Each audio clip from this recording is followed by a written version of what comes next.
લાશોનું કોઈ પણ નાત જાત કે ધર્મ જાણ્યા વગર અંતિમ સંસ્કાર કરતા એકતા ટ્રસ્ટ દ્વારા 1100 જેટલી બિનવારસી લાશોની અસ્થિનું હરિદ્વારમાં ગંગા નદીમાં વિસર્જન કરી રાજસ્થાનના પુષ્કરમાં ભગવાન ભોળાનાથના મંદિરમાં મુક્તિ અર્થે પૂજા કરાશે। સુરતમાં વર્ષોથી બિનવારસી લાશોના અંતિમ સંસ્કાર કરતી એકતા ટ્રસ્ટની ટીમ દ્વારા મોક્ષ યાત્રા એટલે કે અસ્થિ યાત્રા કરનાર છે। આ અંગે એકતા ટ્રસ્ટના અબ્દુલ રહેમાનભાઈ મલબારીએ જણાવ્યું હતું કે તેઓની સંસ્થા એકતા ટ્રસ્ટ દ્વારા વર્ષોથી નાત જાત અને ધર્મના વાડાની ઉપર જઈ બિનવારસી લાશોનો અંતિમ સંસ્કાર કરવામાં આવે છે। ત્યારે આ વર્ષે 1100 જેટલી બિનવારસી લાશોની અસ્થિઓનું ગંગામાં હરિદ્વાર જઈ વિસર્જન કરાવનાર હોવાનું જણાવ્યું હતું।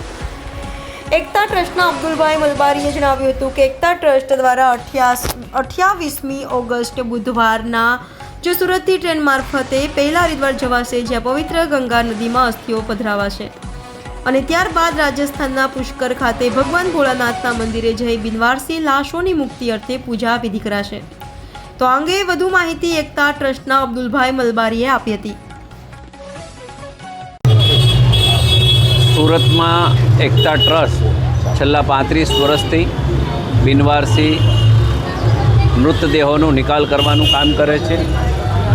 આપને ખ્યાલ હોય તો એ 35 વર્ષથી લગાતાર આ શહેરની અંદર કોઈ પણ જગ્યાએ કોઈ પણ બોડી કે લાશ મળતી હોય તો એના અંતિમ સંસ્કાર એના ધર્મના રીતિ રિવાજ મુજબ કરતા હોય છે।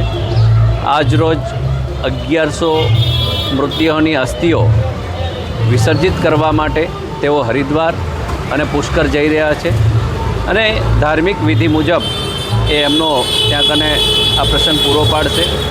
આપણે ખ્યાલ છે કે એકતા ટ્રસ્ટ કોરોના કાળ હોય, ભૂકંપ હોય કચ્છનો, બદ્રી કેદારની ત્રાસદી હોય કે જમ્મુ કાશ્મીરની વાત હોય, એ તમામ જગ્યાઓ પર જઈ અને જે પણ દુર્ઘટના ઘટી હોય એવી જગ્યાઓ પર જે પણ બોડી હોય એનો નિકાલ કરતા હોય છે।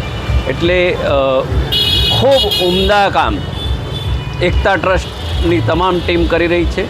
સુરતના લોકો એમને સહયોગ કરે, જે રીતનું એમનું કામ છે અને માનવ જીવનનો અમૂલ્ય સમય અને મૃત્યુ થયા પછી પણ એને શાંતિ મળે એના પ્રયત્નો આ એકતા ટ્રસ્ટ પોતાની ધર્મની જે કોઈ વિધિ છે એના વિધાન મુજબ કરતી હોય છે। એ ખરેખર આનંદનો વિષય એટલા માટે કહેવાય કે આ માનવની છેલ્લી જરૂરિયાત હોય છે અને આપણે બધાએ એમાં કંઈ ને કંઈ ફૂલ નહીં તો ફૂલની પાંખડીનો સહયોગ ચોક્કસ આપવો જોઈએ। જી અબ્દુલભાઈ। જી, હું સુરત શહેર એકતા ટ્રસ્ટ વતી અબ્દુલ રહેમાન મલબારી આપના ચેનલના માધ્યમ દ્વારા સુરતવાસીને જણાવું છું કે અમારી સંસ્થા પાછલા 35 વર્ષથી બિનવારસી માનવીઓનું મૃત્યુ તથા એને પોસ્ટમોર્ટમ રૂમ સુધી પહોંચાડું, ત્યારબાદ એના વાલી વારસ ન મળી આવે તો એના કાયદાકીય કાર્યવાહી બાદ એની અંતિમ વિધિ કરવાનું કાર્ય કરીએ છીએ, જેમાં દરેક મૃતકોના પાર્થિવ શરીરની અસ્થિઓ અમે ભેગા કરી વર્ષમાં એકવાર અહીં સુરતથી હરિદ્વાર અને ત્યાંથી પછી રાજસ્થાન પુષ્કર જઈ એમને વિધિ વિધાન મુજબ આપણે એને અંતિમ સંસ્કાર કરી એને પધરાવીએ છીએ અને મોક્ષ માટે એની પ્રાર્થના કરીએ છીએ। જેના અનુસંધાનમાં આજે અમે 35મી વાર અહીંથી જઈ રહ્યા છીએ।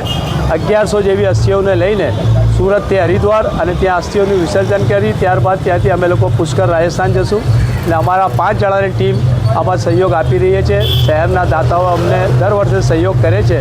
ધર્મેશભાઈ ગામી અમને હંમેશા હિંમત આપવા માટે અહીં આવે છે ને હું સુરતવાસીઓને આ માટે ખૂબ ખૂબ અભિનંદન પાઠવું છું કે એમના સહયોગથી અમે આ કાર્ય કરી શકીએ છીએ। કેટલા દિવસનો પ્રવાસ છે અને ખર્ચો કેટલાનો? અમારો 5 દિવસનો પ્રવાસ છે અને 60,000ની આસપાસ એનો ખર્ચો થાય છે। આવવા જવાનો અને પૂજા અર્ચનાનો ટ્રાવેલિંગનો બધો ખર્ચો થાય છે।